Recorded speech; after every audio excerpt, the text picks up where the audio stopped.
Hello दोस्तों, कैसे हैं आप सभी। दोस्तों आज हम पास्ट परफेक्ट टेंस करेंगे, लेकिन इससे पहले हम आज का मोटिवेशन देख लेते हैं क्या है।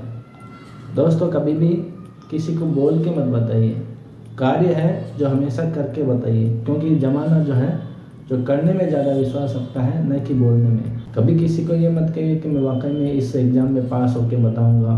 कुछ भी नहीं करना है, आपको केवल मेहनत ही करनी है। आप केवल उनको जो कार्य है, जो मंजिल है, वो प्राप्त करके बताइए, जब ही आप पर लोग जो है विश्वास करेंगे। इसलिए बोलिए कम, काम ज़्यादा कीजिए। तो आज पास्ट परफेक्ट टेंस हम करेंगे। पास्ट परफेक्ट का मतलब है, जैसा कि मैंने परफेक्ट का मतलब है जो पिछले वीडियो में बताया था कि परफेक्ट का मतलब है पूर्ण। पूर्ण का मतलब है जो कार्य पूरा हो चुका है। तो परफेक्ट का मतलब पूर्ण होता है। तो जो पास्ट में जो कार्य पूर्ण हो चुका है, वो जो सेंटेंस है जो पास्ट परफेक्ट के कहलाएंगे। तो इसी प्रकार पास्ट परफेक्ट की एक पहचान और है। पास्ट परफेक्ट को पास्ट ऑफ द पास्ट भी कहते हैं दोस्तों। पास्ट परफेक्ट को पास्ट ऑफ द पास्ट इसलिए कहते हैं क्योंकि जो पहले कार्य हो चुका है वो पास्ट परफेक्ट का कहलाएगा। इसकी आप जब सेंटेंस को देखोगे तो आपको बिल्कुल समझ में आ जाएगी ये बात। जो पास्ट परफेक्ट टेंस है वो एग्जाम के दृष्टिकोण से भी बहुत ही इंपॉर्टेंट है दोस्तों। इसके एग्जाम्स में बहुत ही ज़्यादा पर्सन पूछे जाते हैं, जैसे कि बिफोर जब आफ्टर का यूज होता है, इस प्रकार के सेंटेंस जो है वो पास्ट परफेक्ट से ही बनते हैं। तो एग्जाम्स में किस तरह के पर्सन पूछे जाते हैं, इस वीडियो में हम ये भी डिस्कस करेंगे दोस्तों। तो इसकी पहचान क्या है, पहले तो इसकी पहचान देखिए। पहचान है, साधारण तरीके से जो बात की जाए तो इसकी पहचान है चुका था, चुकी थी, चुके थे।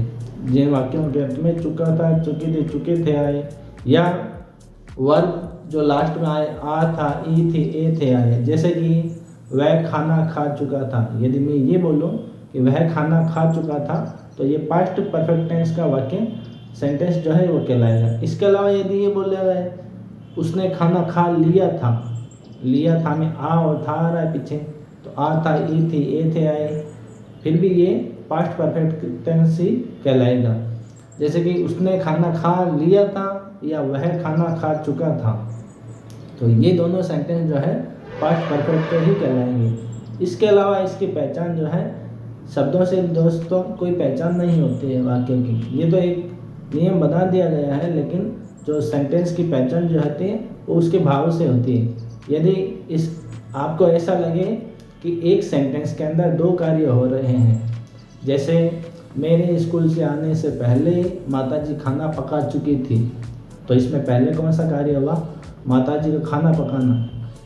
तो past of the past tense इसमें किस सेंटेंस किस जो है पार्ट में लगेगा, जो माताजी खाना पका चुकी थी उसके अंदर जो आपको पास्ट परफेक्ट टेंस लगाना है।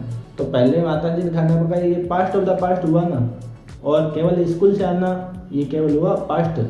तो इस प्रकार केवल चुका था, चुकी थी, या आ था, ई थी, ए थे, ये जो शब्द आए इसका भी मतलब है। इसके अलावा आपको इस सेंटेंस में ऐसा कुछ दिया जाए जिससे आपको ये पता चलता है कि दो कार्यों में जो पहले कार्य हो चुका है वो पास्ट ऑफ द पास्ट कहलाएगा, यानी कि पास्ट परफेक्ट टेंस का कहलाएगा। आफ्टर या बिफोर वाले सेंटेंसेस को किस प्रकार बनाते हैं ये भी इस वीडियो में आपको बताया जाएगा। पहले तो आप देखिए साधारण तरीके से हम चुका था, चुकी थी, चुके थे के वाक्य कैसे बनाते हैं। जैसे राधा गाना गा चुकी थी, तो इसको बनाने के लिए, ऐसे वाक्यों को बनाने के लिए, यानी कि पास्ट परफेक्ट के सेंटेंसेस को बनाने के लिए आपको क्या करना है दोस्तों, subject plus had, HAD had, plus verb की थर्ड फॉर्म प्लस ऑब्जेक्ट।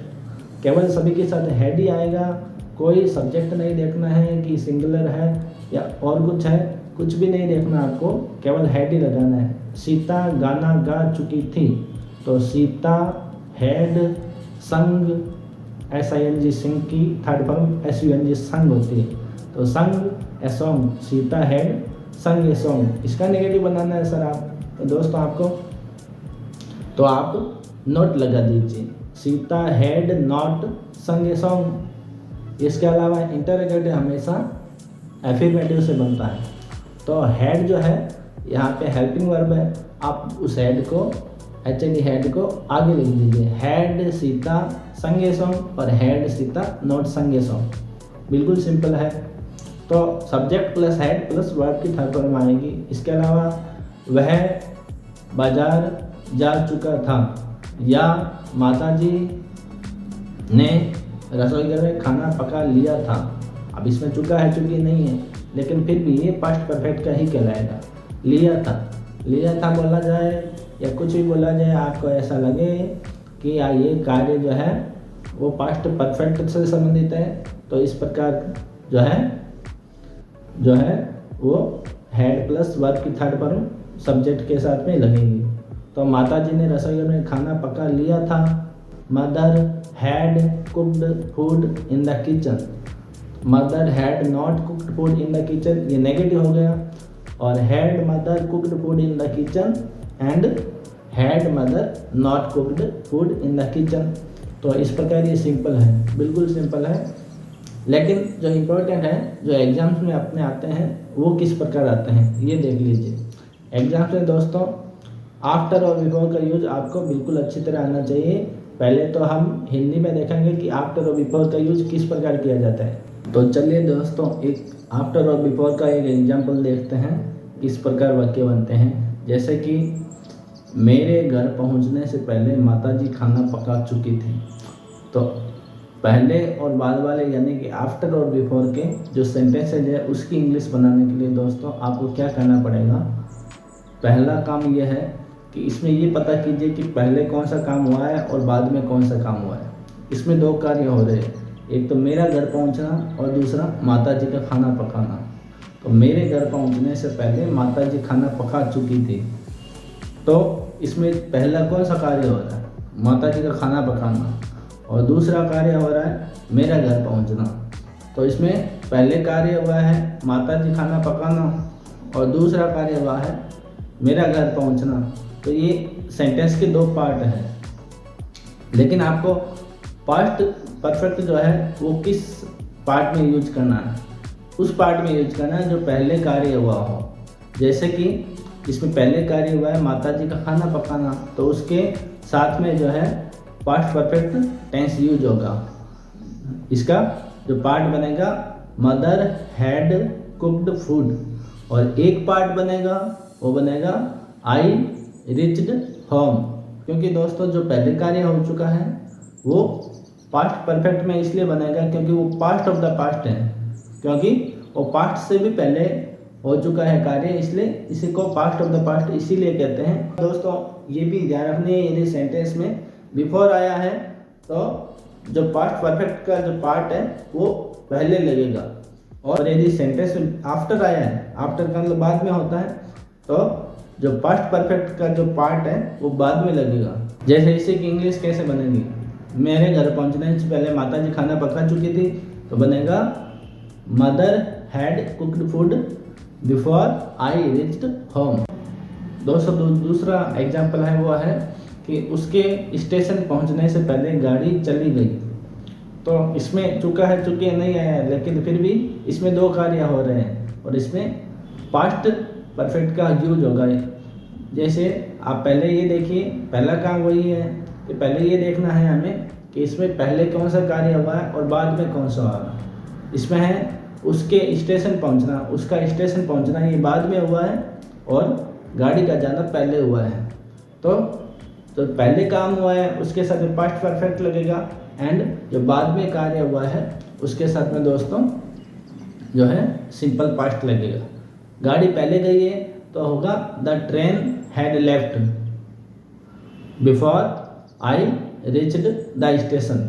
पहले गाड़ी गई इसलिए उसके साथ पास्ट परफेक्ट लगेगा, the train had left the station before I reached. Sentence में बिफोर वर्ड आए तो आपको जो पास्ट परफेक्ट वाला जो पार्ट है वो पहले लिखना है। सेंटेंस में दोस्तों आफ्टर वर्ड आए तो आपको हेड प्लस थर्ड वाला जो पार्ट है यानी कि पास्ट परफेक्ट वाला पार्ट है जो बाद में लिखना है। जैसे एक एग्जांपल से हम देखते हैं, जब वह वहाँ पहुँची उसके बाद डिनर शुरू हुआ। तो दोस्तों इस प्रकार बनेगा, dinner started after he had reached at party. एक और एग्जांपल देखिए, मेरे घर पहुंचने के बाद उसने ये पाठ यानी कि लेसन समाप्त किया। मेरे घर पहुंचने के बाद में उसने लेसन समाप्त किया।